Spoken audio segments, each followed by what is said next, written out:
우리가 건강은 건강할 때 지켜야 한다 이런 말을 많이 하지요. 그런데 그 말을 주로 언제 하냐면 건강을 잃었을 때 그런 말들을 많이 합니다. 지금 건강한 사람은 그런 말을 잘 안 합니다. 그리고 그런 말을 누군가가 해도 귀에 잘 안 들어옵니다. 자기는 지금 건강하니까. 그런데 막상 건강을 한번 잃고 나면, 건강에 뭐가 문제가 생기고 나면 진짜 건강은 건강할 때 지켜야 되는구나. 내가 조금 더 신경을 쓸 걸. 이렇게 생각을 많이 하지요. 아마 요즘 이 말을 가장 실감하는 분은 우리 교회 차명수 자매님이 아닐까 이런 생각을 합니다. 오늘도 교회를 못 나오셨는데 지금 한동안 교회를 못 나오고 있습니다. 제가 언젠가 자매님 수술하기 전에도 이야기를 했는데 이렇게 지금 오른쪽 어깨 수술을 받았잖아요. 근데 왜 어깨에 이렇게 수술을 받게 됐냐면 젊었을 때 관리를 너무 많이 안 했다는 것입니다. 젊었으니까 그때 힘이 있으니까 너무 무거운 것도 막 많이 들고, 그래서 젊은 시절에 너무 어깨를 혹사시키고 또 이렇게 잘 관리를 하지 못하다 보니까 이제 나이가 먹어서 이제 뼈를 잘 쓸 수 없고 어깨를 잘 쓸 수 없어서 수술을 받게 되었다는 거지요. 그래서 우리 자매님이 조금 더 젊었을 때 관리를 좀 할 걸, 어깨도 좀 몸도 좀 덜 혹사시킬 걸, 이런 후회를 하면서 이런 얘기를 한 기억이 납니다. 여러분, 육체의 건강뿐만이 아니라 우리의 신앙도 그리고 우리의 삶도, 인생도 건강할 때 잘 돌보고 잘 가꿔야 합니다. 한번 무너지면 다시 이것을 회복하는 게 여간 힘들고 어렵지 않기 때문에 그렇다는 것입니다. 또 다시 회복하려면 많은 대가와 또 많은 노력을 지불해야 한다는 것입니다. 오늘 우리들이 함께 나누려고 하는 시편 119편은 누가 기록했는지 정확히 알 수가 없습니다. 그런데 많은 사람들이 아마도 다윗 왕이 기록했을 것이다 이렇게 이야기를 합니다. 시편의 많은 시편을 다윗이 기록했는데 그와 유사한 점들이 많이 있기 때문에 시편 119편도 다윗이 기록했을 것이다 이렇게 이야기를 하는데 정확한 것은 알 수가 없습니다.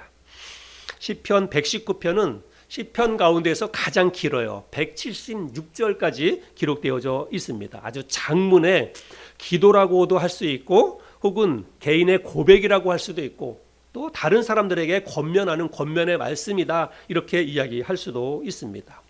그러니까 176절까지니까 많은 내용들을 담고 있지요. 다양한 내용들을 담고 있는데 시편 119편의 주제를 한마디로 이야기하자면 하나님의 계명과 하나님의 율법을 지키며 살아야 된다라고 하는 것을 가르쳐주고 있습니다. 저는 오늘 이 많은 말씀 가운데에서 67절 이 한 구절의 말씀만 함께 좀 생각해보고 나누기를 원합니다. 이 67절 한 구절의 말씀 속에 시편 119편을 기록한 시편 기자의 인생 전체가 담겨 있다. 저는 그렇게 생각이 됩니다. 그 한 사람의 인생과 믿음이 이 시편 119편 67절에 다 담겨져 있다고 생각이 됩니다. 그런 의미로 여러분 이 의미를 생각하시면서 우리 67절 말씀을 다시 한번 읽어볼까요? 같이 읽겠습니다. 시작. 고난당하기 전에는 내가 그릇 행하였더니 이제는 주의 말씀을 지키나이다. 이 사람의 인생이 이 말씀을 잘 읽어보면 극명하게 둘로 딱 나뉘어지는 것을 볼 수가 있지요. 무엇을 기준으로 해서 이 사람의 인생이 둘로 나뉘어집니까? 고난을 기점으로 해서 이 사람의 인생이 둘로 나뉘어지는 것을 볼 수 있습니다. 그래서 고난당하기 전에는 그릇 행하였더니 고난을 겪고 나서 이제부터는 주의 말씀을 내가 지키게 되었습니다. 이렇게 고백을 하고 있지요. 이 사람이 당한 고난이 무엇인지 그리고 우리는 그런 내용들을 잘 알 수가 없습니다. 또 이 사람이 어떤 그릇된 삶을 살았는지 그것에 대해서도 우리는 정확히 잘 알 수가 없습니다. 그런데 만약에 시편 119편을 기록한 사람이 다윗 왕이라고 한다면 이 사람이 당한 고난은 여러 많은 것들이 있지만 사울 왕으로부터 쫓겨다녔던 일, 그게 너무나 힘들고 고달픈 일이었지요. 그리고 또 그 집권 말기에 그의 아들이었던 압살롬이 반역을 일으키죠. 그래서 결국은 압살롬은 자기 아들이지만 압살롬을 피해서 도망다녔던 그런 시절도 있습니다. 아마 그것이 다윗 왕이 겪었던 가장 큰 고난 가운데 하나라고 여겨집니다. 그리고 만약에 이 시편 119편을 기록한 사람이 다윗 왕이라고 한다면 이 다윗 왕이 그릇 행했던 것들은 뭐 여러 가지가 뭐 있을 테지만 가장 큰 다윗 왕이 잘못했던 가장 큰 것 가운데 하나는 우리아의 아내인 밧세바를 범한 그 사건일 것입니다. 평생 동안 하나님 앞에 큰 그 죄의식을 가지고 살 수밖에 없었던 큰 사건이었고, 또 다윗 왕이 집권 말기에 자기의 부하들을 시켜서 인구조사를 시킨 그런 내용도 있습니다. 그것 역시도 하나님 앞에서 큰 죄다라고 하는 것입니다. 그래서 이 두 가지 큰 죄가 다윗 왕이 범했던 큰 죄지요. 근데 이 사람이 누구인지 또 그릇 행한 것이 무엇인지를 규명하는 것은 뭐 그렇게 크게 중요하지 않다라고 저는 생각을 합니다. 그보다 중요한 것은 이 사람이 과거에는 전에는 그릇 행하였더니 이제는 내가 주의 말씀을 지키게 되었다, 이렇게 고백을 하는데 그것이 중요하다 저는 생각을 합니다. 그 내용들을 우리가 좀 함께 살펴보기를 원합니다. 우리는 이 사람의 이 고백을 통해서 한 가지 우리 그 등식을 우리가 하나 도출해 볼 수가 있습니다. 이 사람이 처음에는 그릇된 삶을 살았다라고 말하고 있죠. 잘못된 삶을 살았다는 거예요.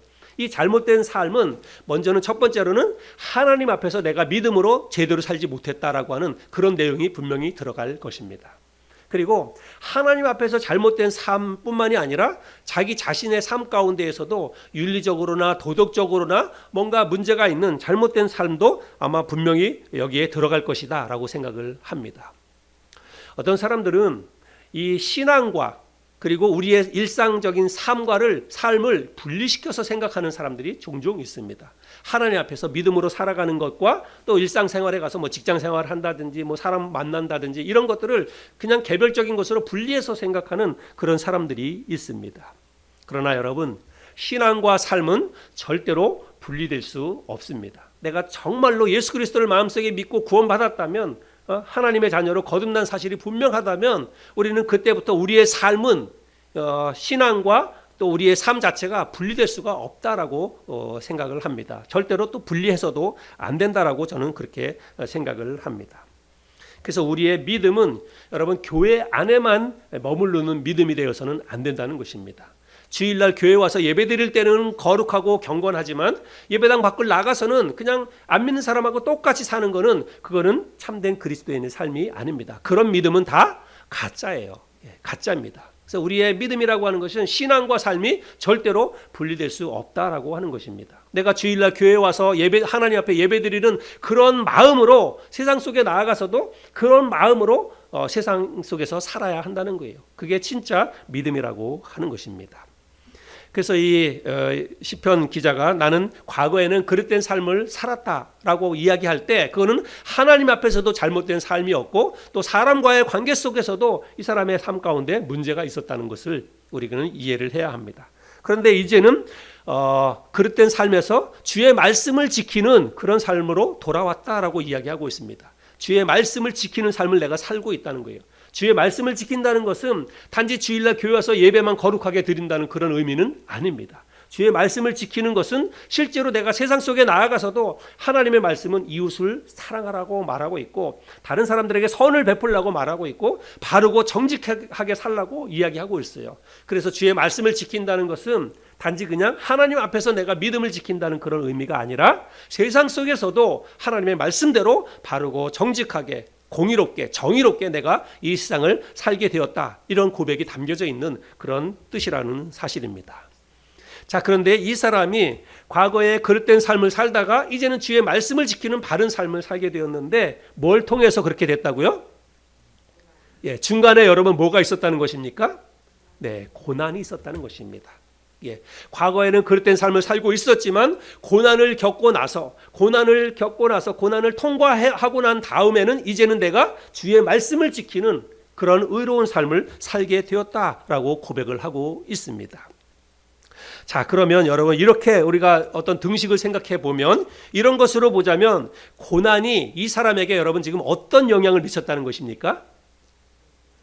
고난이 이 사람의 삶을 완전히 바꾸는 아주 유익한 그런 영향을 미쳤다라고 하는 것을 우리가 확실히 알 수가 있습니다. 그렇죠? 과거에 고난이 없었을 때는 그냥 자기 인생을 하나님 앞에서 그릇된 삶을 살았다는 거예요. 그러나 고난을 겪고 나서 이제는 정말 하나님 앞에서 의로운 삶을 살고 또 이 세상 속에서도 하나님의 말씀을 지키는 그런 삶을 살았다라고 고백하는 것을 보면 여러분, 고난은 분명히 이 사람에게 엄청나게 큰 유익을 지금 끼쳤다라고 하는 것을 알 수가 있지요. 그래서 이 시편 119편 오늘 우리가 67절을 읽었지만 나중에 이 사람이 뭐라고 고백하냐면 바로 그 뒷구절에 보면 71절에 고난이 나에게 유익이다 이렇게 말하고 있습니다. 71절 말씀인데 우리 같이 한번 읽어볼까요? 시작. 고난당한 것이 내게 유익이라. 이로 말미암아 내가 주의 율례들을 배우게 되었나이다. 예, 고난이 나에게 유익이다 이렇게 말하고 있습니다. 여러분, 고난은 우리의 삶 가운데 고난은 그것이 영적인 것이든 육체적인 것이든 혹은 정신적인 것이든 경제적인 것이든 어떠한 형태의 고난이든지 고난은 우리에게 힘든 거예요.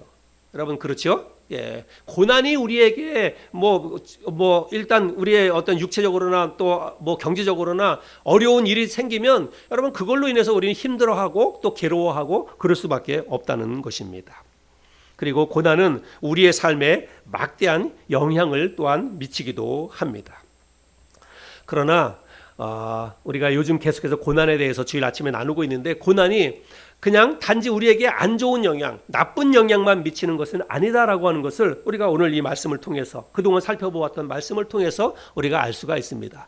비록 고난이 우리의 삶 가운데 힘들고 어려운 일이 오면 그걸로 인해서 내가 마음이 많이 낙심이 되고 좌절이 되고 또 그걸로 인해서 잘못하면 인간관계가 깨어지고 또 가정도 파탄나고 여러분, 이런 일들이 너무나 많아요. 물질적인 어려움이 그냥 물질적인 어려움만으로만 끝나는 것이 아니라 그것이 인간관계를 허물고 가정을 허물고 여러 가지 어려운 일들을 우리에게 일으키는 게 바로 고난이라고 하는 것입니다. 그런데 고난이 그렇게 부정적인 영향만 우리에게 미치느냐? 그렇지 않다는 거예요. 우리가 첫 번째로 이 말씀을 나누면서 고난이 하나님의 메가폰이다, 제가 그런 말씀을 드렸지요. 고난 당하기 전에는 하나님의 말씀이 들리지 않습니다. 우리가 신앙생활 한다고 하지만 우리가 하나님의 말씀이 내 삶 가운데 어떤 영향력도 미치지 못해요. 그러나 한번 정말 심각한 고난을 겪고 나면 그 고난을 내가 어떻게 받아들이고 어떻게 그것을 잘 이겨내느냐에 따라서 고난이 하나님의 메가폰이 될 수 있다는 것입니다. 고난 당하기 전에는 하나님의 음성이 아주 세미하게 들렸지만 또 안 들렸지만 고난을 통해서 하나님의 음성이 아주 메가폰으로 큰 소리로 들린다는 것입니다. 그래서 이제는 하나님의 말씀을 듣고 내 삶을 변화시켜 나갈 수 있다는 거죠. 지난주에는 제가 고난이 내 인생의 리뉴얼이라고 하는 말씀을 드렸죠. 리뉴얼. 여러분, 고난을 통과하면서 우리는 내 삶을 다시 한번 재편할 수 있다는 것입니다. 내 믿음도 고난을 통해서 다시 한번 점검하고 돌아보면서 내 믿음을 다시 새롭게 할 수 있다는 거예요. 그래서 리뉴얼, 다시 새롭게. 뭘 통해서요? 고난을 통해서. 그러니까 고난이 우리의 인생에게 반드시 부정적인 안 좋은 영향만 미치는 것이 아니라 오히려 우리의 삶을 완전히 새롭게 하는, 변화시키는 그런 아주 유익한 것이 고난이 될 수 있다라고 하는 것입니다. 아마 여러분도 이런 이야기 들어보셨을 거예요. 인생은 해석이다. 이런 말씀 많이 들어보셨을 것입니다. 여러분, 인생은 내가 그 인생을 어떻게 해석하느냐에 따라서 다른 인생을 살 수 있다는 것입니다. 똑같이 힘들고 어려운 일을 겪는다 할지라도 어떤 사람은 그것을 정말 긍정적으로 그것을 자기 자신을 변화시켜 나가는 유익한 도구로 그것을 해석을 하기도 합니다. 그래서 내 앞에 닥친 힘들고 어려운 그 일을 통해서 자기 자신을 돌아보고 오히려 그것으로 인해서 더 강한 그런 인생을 살아가는 그런 사람도 있습니다. 그런가 하면 또 어떤 사람은 그 힘들고 어려운 일에 걸려 넘어져서 영영 일어나지 못하고 그걸로 인해서 좌절하고 자기 인생을 망쳐버리는 그런 사람도 많이 있습니다. 힘들고 어려운 일을 내가 어떻게 받아들이고 그것을 어떻게 내가 해석해 나가느냐에 따라서 우리의 인생이 완전히 달라진다라고 하는 것을 우리는 기억할 필요가 있습니다. 제가 언젠가 고 정주영 회장님의 그 일대기를 다룬 책을 읽은 적이 있습니다. 여러분, 우리 모두가 다 아는 분이시죠. 이 정주영 회장님은 육남 이녀로 태어났고 정말 힘들고 어려운 그런 시절을 살았습니다. 근데 이분이 가출도 여러 번 했습니다. 그런데 한 번은 이제 마지막으로 가출을 할 때는 아버지 그 이제 소 키우는 그 가운데 소 판 돈 70원을 가지고 가출을 하지요. 그리고 결국은 그 돈을 가지고 와가지고 경성 땅에서 쌀 파는 가게에 취직을 해가지고 거기에서 이제 쌀 파는 일을 이제 자전거 타고 배달하고 그러다가 결국은 돈을 모아서 그 가게를 인수를 하고 그 가게를 기점으로 해가지고 현대 자동차 회사를 세우고 그리고 나서 우리가 잘 아는 것처럼 현대건설이라고 하는 이런 뭐 전 세계적인 기업을 이루게 됩니다. 여러분 정지용 회장님은 초등학교밖에 나오지 않았습니다. 초등학교밖에 나오지 않은 이 분이 여러분 정말 세계적인 기업을 이루고 그리고 우리나라에서 국회의원도 지내시고 대통령 후보에도 나가고 그런 일을 겪었습니다. 근데 여러분 이 사람의 삶을 이렇게 변화시킨 것이 여러분 그게 무엇입니까? 뭐 많이 가지고 있었기 때문에 부모님으로부터 유산을 많이 물려받아 가지고 그것 가지고 여러분 현대건설이라고 현대라고 하는 이런 그룹을 세웠습니까? 아니잖아요. 정말로 힘들고 어렵지만 여러분 이분은 힘들고 어려운 것을 가지고 그거를 가지고 잘 해석해서 오히려 그것을 가지고 더 강한 힘들고 어려울 때마다 그래서 그 책을 읽어보면 현대가 사업을 하면서 굉장히 힘들고 어려운 위기가 있을 때마다 이분은 아주 완전히 반대적인 상황을 생각하고 막 불도저처럼 밀어붙여가지고 그 일들을 이루어내는 것들을 그 책을 통해서 제가 많이 읽었습니다. 그래서 고난이 오히려 더 강한, 더 자기 자신의 삶과 또 뭐 사업 하시는 분이니까 사업을 변화시켜 나가는 성공으로 이끄는 그런 촉매로 고난을 이분이 잘 활용했다고 하는 것입니다. 오늘 우리가 이 말씀을 통해서 우리가 생각해 볼 교훈이 무엇인지를 함께 좀 나눠보기를 원합니다. 여러분 고난을 통해서 우리의 믿음과 우리의 삶을 내가 잘 점검하고 돌아보면 고난도 우리에게 유익이 될 수 있다는 사실입니다. 그러기 위해서는 여러분 고난을 고난으로만 생각하지 말아야 한다는 거예요. 적어도 우리는 하나님을 믿는 사람들 아닙니까? 그러면 우리 하나님을 믿는 사람들은 적어도 어떤 삶의 방식이 조금 달라야 됩니다. 믿지 않는 사람들하고는 다른 삶의 방식을 가지고 살아야 한다는 거예요. 그냥 세상 사람들하고 똑같이 뭔가 조금 힘들고 어려운 일이 오면 그럴 때마다 짜증내고 불평하고 원망하고 당신 때문에 그랬다고 당신 때문에 지금 우리 집안이 이렇게 힘들어졌다고 이렇게 불평하고 원망하면서 누군가를 향해서 원망의 쓴뿌리를 키워가고 그렇게 하면 안 된다는 거예요. 그렇게 하면 우리가 그런 모습으로 살아가면 여러분 누가 우리를 보고 예수를 믿겠다고 할 수가 있겠습니까? 여러분 예수 안 믿는 사람들은 그냥 하나님을 믿을 때 여러분 우리를 보고 믿는 거예요. 교회에 다니는 사람들 교회를 보고 교회 나오고 그리고 예수 믿는 사람들을 보고 나도 저 사람처럼 예수 믿어봐야 되겠다 이렇게 생각을 한다는 것입니다. 눈에 보이지 않는 하나님을 어떻게 당장 믿을 수가 있겠어요? 예수 믿는 사람들을 보고 나도 한번 예수 믿어봐야 되겠다. 저 사람처럼 한번 신앙생활을 해봐야 되겠다. 이런 생각을 갖게 된다는 것입니다. 그런데 우리가 그냥 정말 안 믿는 사람하고 똑같이 힘들고 어려운 일이 올 때마다 그 사람들처럼 실망하고 좌절하고 턱받이고 있고 정말 그냥 뭐 사니 못 사니 찌그덕찌그덕대고 여러분 그러면 그런 모습을 보고 누가 나도 저 사람처럼 예수 믿어야 되겠다. 내가 저 사람 다니는 교회 다녀봐야 되겠다. 그런 생각을 여러분 누가 갖겠습니까? 그렇죠? 그래서 예수 믿는 사람들은 힘들고 어려운 일이 와도 그거를 잘 극복하고 잘 해석을 할 수 있어야 한다는 거지요. 예수 믿는 사람에게는 이 고난도 여러분 다른 의미가 있습니다. 하나님이 우리에게 다른 목적을 가지고 우리에게 고난을 허락하시기 때문에 그렇다는 것입니다. 우리가 지난주에 욥에 대해서 살펴보았죠. 여러분 욥도 오늘 시편 119편에 기자가 고백하는 것처럼 욥도 똑같은 고백을 했습니다. 내가 하나님에 대해서 내가 귀로만 들었사오나 이제는 눈으로 주를 배움나이다. 이렇게 고백을 하지 않습니까? 여러분 그 고백이 언제 나오냐면 욥기 42장 맨 끝장에 나오는 거예요. 고난은 비록 힘들고 어렵습니다. 또 고난 가운데 때로는 불평하고 원망할 수도 있어요. 그러나 우리가 그걸로 끝나면 안 된다는 것입니다. 마지막 결론에 가서는 우리가 뭘 해야 되냐면 내가 이제는 정말 우리 하나님을 눈으로 봅니다. 여러분 귀로 듣는 거하고 눈으로 보는 거하고는 이건 천지 차이 아닙니까? 그런데 욥은 고난을 겪고 나서 과거에는 귀로만 들었던 하나님이 이제는 눈으로 보이는 거예요. 여러분 우리에게도 그런 은혜와 축복이 있기를 바랍니다. 우리의 삶 가운데 힘들고 어려운 일이 올 때 비록 힘들고 어려워요. 힘들고 어려운 일이 오면 여러분 그것 가지고 웃을 사람이 누가 있겠습니까? 정말 낙담이 되고 좌절이 되고 정말 이 문제를 어떻게 해결해야 되나 뭐 그냥 솟아날 구멍이 안 보이는 것 같고 너무너무 힘들고 괴로운 그런 일들이 우리에게 있을 수 있습니다. 그러나 여러분 고난은 그저 단지 고난으로만 끝나서는 안 된다는 것입니다. 하나님께서 우리의 삶 가운데 때로는 고난을 허락을 하시는데 그 고난을 허락하시는 이유는 반드시 선하고 아름다운 거예요. 지금은 내가 다 이해할 수 없다 할지라도 여러분 욥이 고난 당했을 때 그걸 어떻게 다 이해할 수가 있겠습니까? 그러나 이해할 수 없다 할지라도 참고 인내하면서 또 하나님의 뜻이 무엇인지를 계속해서 묻고 나가다 보면 반드시 하나님께서 나에게 고난을 허락하신 그 이유와 목적을 우리가 발견할 수 있다는 사실입니다.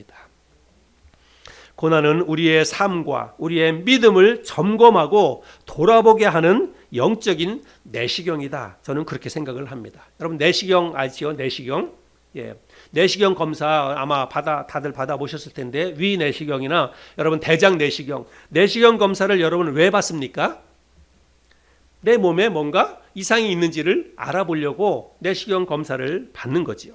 그래서 보통 50대, 60대 정도 되면 6개월에 한 번 혹은 1년에 한 번씩 정기적으로 내시경 검사를 받아야 된다라고 이야기를 합니다.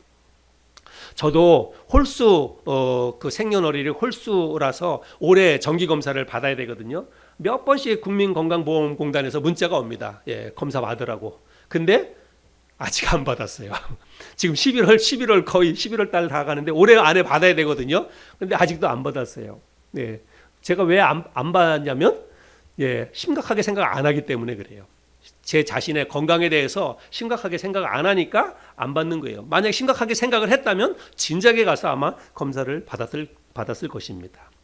아마 대부분의 사람들이 심각하게 잘 생각을 안 하니까 제때제때 검사를 잘 안 받지요. 그런데 정말 내 몸에 뭔가 증상이 느껴지거나 혹은 뭔가 문제가 의심이 되거나 그래서 가서 검사를 받으면 아마 그럴 때는 이미 늦었을 수도 있다는 것입니다. 병이 많이 진척이 된 그런 상황일 수가 있다는 거예요.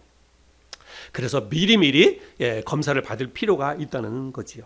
여러분 영적으로도 마찬가지입니다. 내 삶에 지금 별 문제가 없다고 내가 사는 게 뭐 큰 어려움이 없다고 해가지고 여러분 우리가 영적으로 내 자신의 삶을 돌아보거나 점검하는 일을 우리가 게을리하거나 그 일을 하지 않으면 여러분 나중에 뭔가 문제가 생겼을 때는 이미 내가 하나님으로부터도 너무 멀리 떨어지거나 그리고 내 삶에 있어서도 여러 가지 문제들이 얽히고 설켜서 큰 문제가 이미 생기는 그런 후라고 할 수 있습니다. 여러분 내가 영적으로 내 자신의 삶을 돌아보고 점검하는 것은 굉장히 중요합니다. 그런데 우리가 내 자신을 돌아보거나 살피지 않는다는 것은 그거는 지금 내가 말씀 생활과 기도 생활을 제대로 잘 하지 않고 있다라고 하는 그런 의미가 되는 것입니다. 내 자신의 영적인 상태에 대해서 잘 돌아보고 점검하면서 내가 지금 하나님 앞에서 내 믿음이 제대로 가고 있나? 내가 지금 제대로 잘 살고 있나? 내가 그리스도인으로서 인생을 제대로 지금 잘 살고 있나 어쩌나 이런 것들을 생각하고 한 번씩 돌아보고 점검해야 되는데 여러분 그렇게 하지 않고 있다는 것은 지금 내가 영적으로 내 어떤 영적인 상태가 뭔가 문제가 있다는 것입니다. 지금 가만히 돌아보면 말씀도 잘 제대로 읽지 않고 있고 기도 생활도 잘 하지 않고 있을 거예요. 반드시 그럴 때는 이제 그런 현상들이 나타나게 되어 있다는 것입니다. 말씀과 기도 생활을 제대로 안 하는데 여러분 우리의 믿음과 우리의 삶이 좋을 리가 없지요. 그래서 때로는 하나님이 우리의 믿음과 우리의 삶을 돌아보도록 때로는 하나님이 고난도 우리에게 허락하신다는 것입니다. 왜냐하면 잘 안 돌아보니까 잘 살피지 않으니까 그냥 자기가 건강하다고만 생각하고 그냥 자기 잘난 맛에 자기 인생을 자기가 주인이 되어서 자기 인생을 자기 뜻대로만 사니까 하나님이 아니다 얘야 나를 봐라 내가 너의 삶의 주인이다라고 하는 것을 하나님이 가르쳐 주기 위해서 하도 내 자신을 신경을 안 쓰고 영적으로 자기 자신을 돌아보지 않고 그냥 자기 멋대로 자기 인생을 살아가니까 하나님이 때로는 우리의 삶 가운데 고난을 허락하신다는 거예요. 왜요? 우리의 건강을 돌아보도록 우리의 믿음을 돌아보도록 내 자신의 삶을 하나님 앞에서 내 삶을 하나님이 점검하고 돌아보도록 우리에게 때로는 고난을 허락하신다는 것입니다. 그래서 고난이 여러분 영적인 내시경이다. 저는 그렇게 표현을 한 것입니다. 내시경 검사를 하는 이유는 무슨 문제가 있는지를 점검하고 문제가 있으면 더 늦기 전에 얼른 손을 쓰기 위해서 검사를 받는 것입니다. 그래서 앞으로 더 건강한 삶을 살기 위해서 우리가 내시경 검사를 하는 것입니다. 실제로 여러분 내시경 검사를 받다가 위 내시경이나 대장 내시경 검사를 받다가 그래서 내시경 검사를 받기 전에는 사인하잖아요. 만약에 안에 뭐가 문제가 있거나 용종이 있거나 그러면 떼어내는 거를 의사가 물어보고 그걸 동의를 합니다. 그래서 의사가 검사를 하다가 뭔가 용종이 있거나 그러면 떼어내요. 그리고 나서 끝나고 나서는 뭐 몇 개 떼어놨다 이렇게 얘기도 하기도 하고 그것에 대해서 설명해 주기도 하고 그렇다는 것입니다.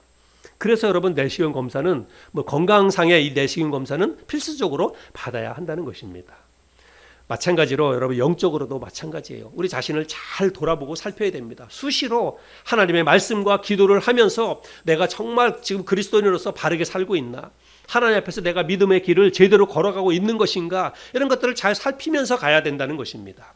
그냥 뭐 매번 그냥 교회만 왔다 갔다 한다고 해가지고 우리가 영적으로 건강한 삶을 살 수 있는 게 아니라 정말 내가 믿음으로 하나님 앞에서 내 자신을 말씀으로 돌아보고 기도하면서 내 자신을 돌아보고 이런 것들을 자꾸 점검하면서 가야 한다는 사실이에요. 베드로전서 5장 10절 말씀을 볼까요? 베드로전서 5장 10절에 보면 모든 은혜의 하나님 곧 그리스도 안에서 너희를 부르사 자기의 영원한 영광에 들어가게 하신 이가 잠깐 고난을 당한 너희를 친히 온전하게 하시며 굳건하게 하시며 강하게 하시며 털을 견고하게 하시리라. 하나님께서 우리 삶 가운데 잠깐 고난을 허락하신다는 거예요. 근데 그 고난을 허락하신 이유는 뭐냐면 그 고난을 통해서 우리를 온전하게 하기 위해서, 더 굳건하고 더 강하고 더 견고하게 하기 위해서 때로는 잠깐 우리에게 고난을 허락하신다는 사실입니다. 그러면 하나님이 주시는 고난은요 반드시 유익을 목적으로 우리에게 고난을 주신다는 것을 우리는 기억해야 됩니다.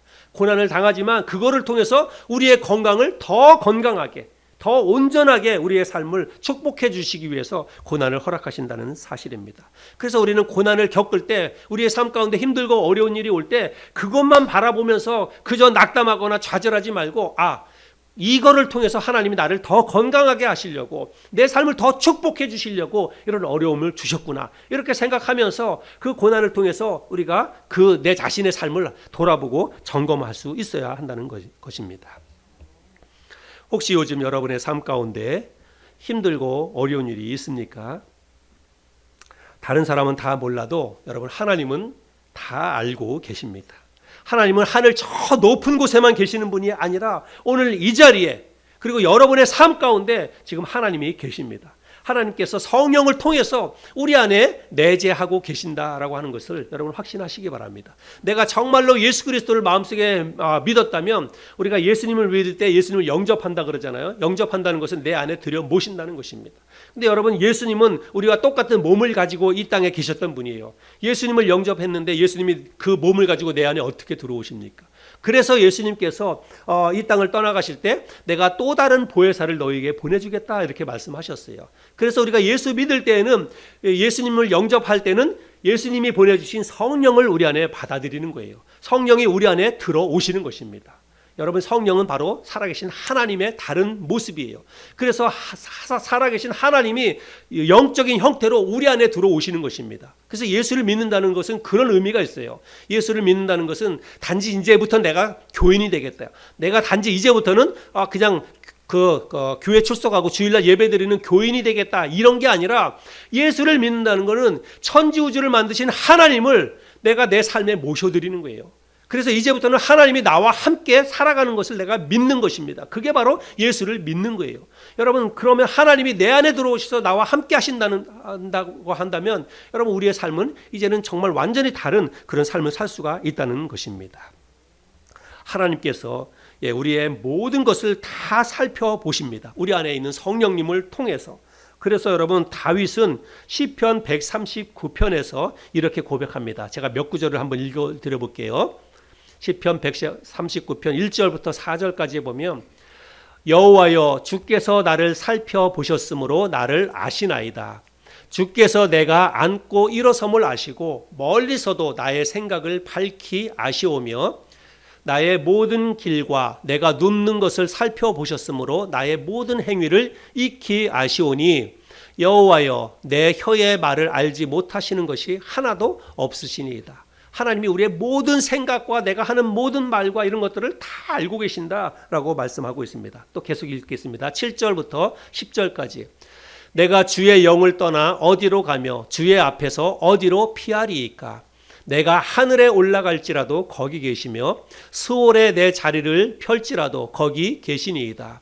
내가 새벽 날개를 치며 바다 끝에 가서 거주할지라도 거기서도 주의 손이 나를 인도하시며 주의 오른손이 나를 붙드시리이다.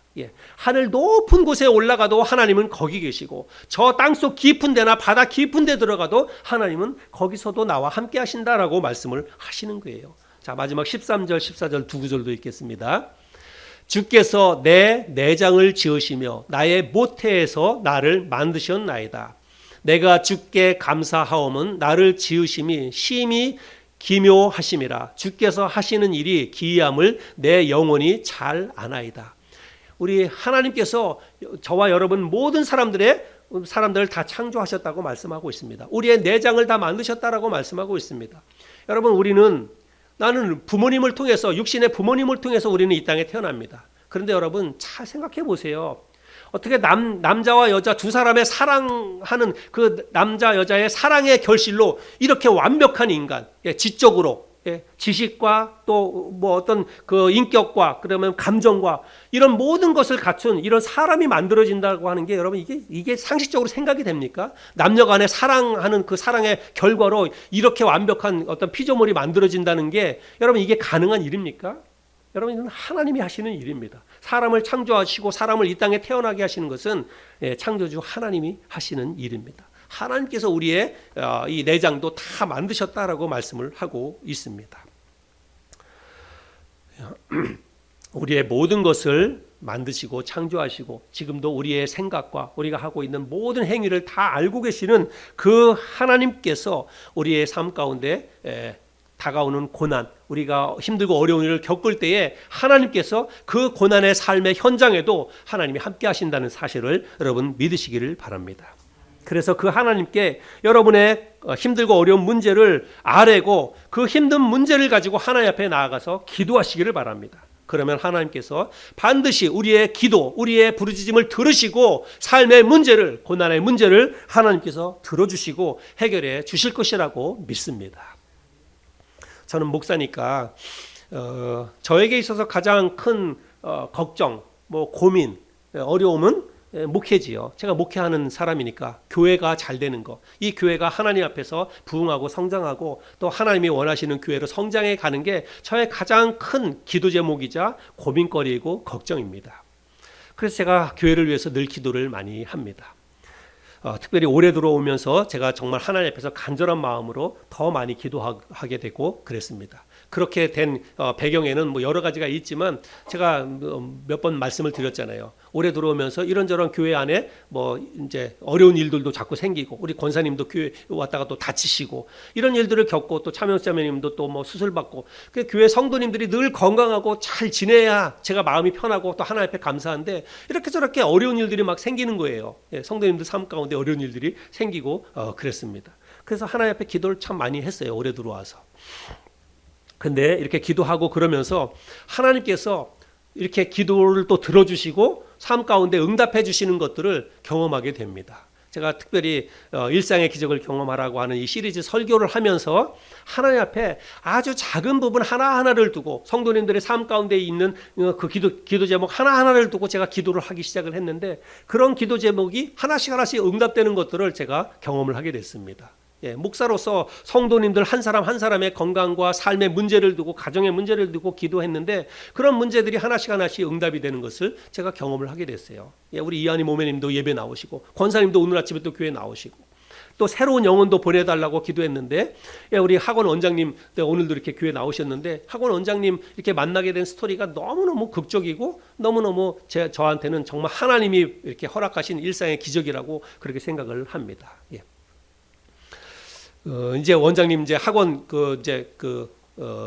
공사를 대충 다 해가지고 지난주부터는 이제 학원에서 수업을 이렇게 하시게 되었는데 제가 어제 그 원장님에게 카톡을 보냈어요. 그래서 이제 주말까지 한 주간 잘 보내셨냐? 그래서 이제 오늘 주일이니까 또 교회 나오셔서 같이 예배드렸으면 좋겠습니다. 이렇게 카톡을 보냈어요. 그런데 우리 원장님이 뭐라고 카톡을 보냈는지 아세요? 예. 사실은 어제가 이제 토요일이니까 토요일 날 오랜만에 친정 어머니 뵈려고 친정집에 가려고 했다는 것입니다. 친정이 양평이래, 양평. 그래서 토요일 날 이제 오늘 주일 날 오늘 이제 그 친정집에 가려고 그렇게 생각을 했다는 거예요.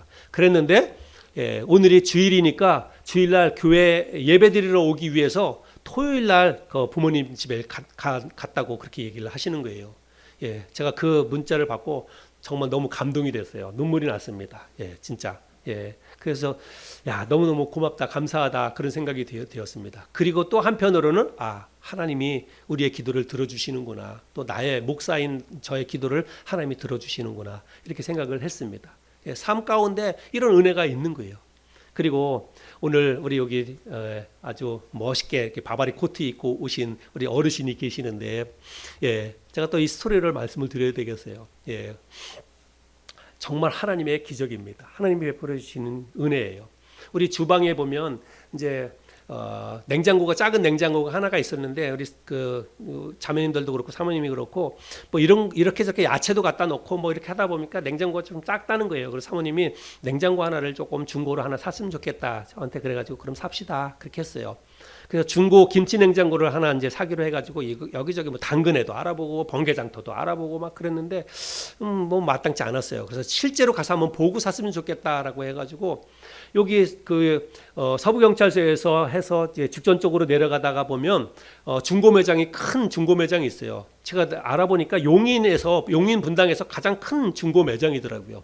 근데 집사람하고 그날 이제 처제집이 마천동인데 처제집에 김치 한 통을 갖다 주면서 잠깐 여기 먼저 들렸다 갑시다 해가지고 거길 들렸어요.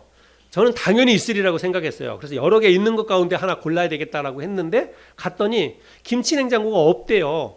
갔는데 그렇게 큰 중고 매장인데 중고 김치 냉장고가 없답니다. 근데 제가 이제 평일날 이렇게 운동하려고 여기로 내려가서 GS 아파트 길 건너서 옛날에 그 오렌지 팩토리 거기 매장이 있었고 골리 쭉 내려가면 탄천이거든요. 근데 골리 이렇게 쭉 내려가다 보면 거기에 바로 중고 매장이 또 하나 있습니다. 여기보다는 이제 규모도 작고 작은 중고 매장이 하나 있는데 그 중고 매장을 이제 제가 기억이 났어요. 그래서 아내한테 우리 처제 집에 가기 전에 거기도 잠깐 한번 들렸다 갑시다. 그래서 만약에 거기 있으면 빨리 주문해 놓고 가야 되니까 한번 갑시다 그랬어요. 그래서 갔더니 거기는 있는 거예요. 김치냉장고가 몇 개 있어요. 그래서 그냥 마음에 드는 거 하나 이렇게 샀습니다. 샀는데 거기에 사장님이 여자 사장님이더라고요. 이제 우리가 갔을 때, 근데 그분하고 이제 김치 냉장고를 이렇게 막 사면서 이런저런 얘기하면서 사장님한테 이제 얘기했어요. 우리가 이제 교회에서 쓸 거다.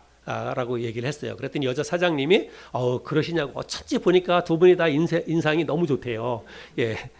그래서 일단 사람이 이제 인상이 좀 좋아야 되는데 예, 인상이 너무 좋다는 거예요. 그래서 가만히 보니까 목사님 같이 생겼다 이렇게 얘기를 하면서 인상이 너무 좋대요.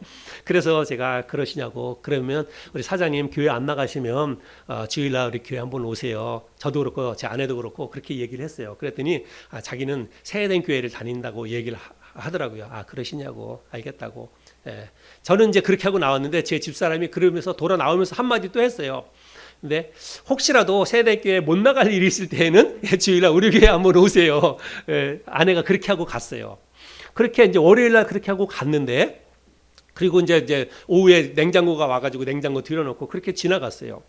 그랬는데 목요일날 갑자기 모르는 핸드폰 번호로 저한테 전화가 왔어요. 그래서 이렇게 받았더니 목사님 김치 냉장고 잘 쓰고 계세요? 그래요. 그러니까 그 여자 사장님이 저한테 전화를 하신 거예요. 목요일날. 그래서 잘 쓰고 있다고 고맙다고 그랬어요. 그랬더니 그분이 뭐 김치 냉장고 때문에 전화한 게 아니라 사실은 어느 한 어르신이 한 분이 여기에 뭘 이제 살러 왔는데 이야기하다가 보니까 우리 교회 나가자고 했더니 이분이 세대된 교회는 너무 멀고 가까운 교회 나갔으면 좋겠다. 그리고 자기는 그렇게 큰 교회 말고 작은 교회 나갔으면 좋겠다. 이렇게 얘기를 하신다는 거예요. 그러면서 갑자기 목사님이 생각이 났대요. 이 어르신이. 그러면서 목사님 어떻게 해야 될까요? 이 얘기를 하는 거예요. 그러면 잠깐만 그 어르신 모시고 잠깐만 얘기하고 계시라고 내가 빨리 달려가겠다고 그렇게 얘기하고 막 허겁지겁 옷을 갈아입고 달려 내려갔어요. 그래서 이 어르신을 거기서 만났습니다. 그래서 만나서 거기서 한 1시간 이상 계속 이야기했어요. 이야기하면서. 근데 이 어르신이요, 모태신앙이래요. 모태신앙. 예, 그 어린 시절에 할머니께서 교회 전도사님으로 계셨답니다. 예. 그런데 이제 한동안 이분이 신앙생활에서 조금 떨어져 계셨어요. 그래서 요즘 교회 생활을 잘 안 하고 있었는데, 그러면 우리 교회 나오시라고 그랬더니 오시겠다고 이렇게 말씀하셨습니다. 예. 나중에 돌아가시면 제가 장례까지 다 책임질 테니까 우리 교회 오시라고 그렇게 말씀을 하셨어요. 여러분, 진짜 너무 은혜 아닙니까? 여러분, 이건 진짜 하나님이 하시는 일이에요. 거기에서요, 뭐 하나 조금만 어긋났으면 제가 이분 못 만나는 거예요. 예. 조금만 어긋났으면 뭐 생각만 조금 달리해가지고 그러면 조금 나중에 가지, 뭐 처제 집에 먼저 갔다 오지. 만약에 이런 식으로 했으면 이 어르신 못 만났습니다. 하나님께서 다 역사하셔서 정교하게 사람을 만나게 해주시고 또 이렇게 그래서 하나님 앞에 나와서 예배드릴 수 있도록 이렇게 역사해 주셨다고 믿습니다. 여러분, 하나님은요, 우리의 기도를 세밀하게 들으시는 분이에요. 여러분 삶 가운데 기도 제목이 있으면 정말 세밀하게 기도해 보시기 바랍니다. 아주 자세하게 구체적으로 여러분의 기도 제목을 가지고 하나님 앞에 기도하면 하나님께서 반드시 그런 기도를 들어주시리라고 믿습니다. 우리도 오늘 시편을 기록한 이 시편 기자처럼 고난을 전후로 해서 우리의 삶과 우리의 믿음이 비포와 애프터가 확실히 달라질 수 있는 그런 은혜가 우리에게 있기를 바랍니다. 여러분, 고난은 아파요. 고난은 힘들고 어렵습니다. 그러나 고난을 우리가 믿음으로 잘 해석하면 그 아픈 만큼, 아니요, 그 아픈 것보다 훨씬 더 아픔을 다 상쇄하고도 남을 만큼 우리의 삶과 믿음이 더 건강하고 더 견고해질 수 있으리라고 믿습니다. 그러려면 우리에게 고난이 다가올 때, 우리가 힘들고 어려운 일이 생길 때 왜 나에게 이런 고난을 주시느냐고, 왜 나만 이런 고난을 겪느냐고 불평하거나 원망하지 말고 하나님이 내 자신을 돌아보라고, 나를 더 건강하게, 나의 삶을 더 은혜로 축복해 주시기 위해서 허락하신 고난이라고 생각하면서 고난을 통해서 내 자신을 점검하고 돌아볼 수 있는 저와 여러분이 될 수 있기를 바랍니다. 그러면 고난이 반드시 우리에게 유익이 될 수 있으리라고 믿습니다. 여러분, 요즘 무엇 때문에 힘이 드십니까? 여러분을 괴롭히고 힘들게 하는 게 무엇입니까? 사람입니까? 돈입니까? 건강입니까? 아니면 불확실한 미래입니까?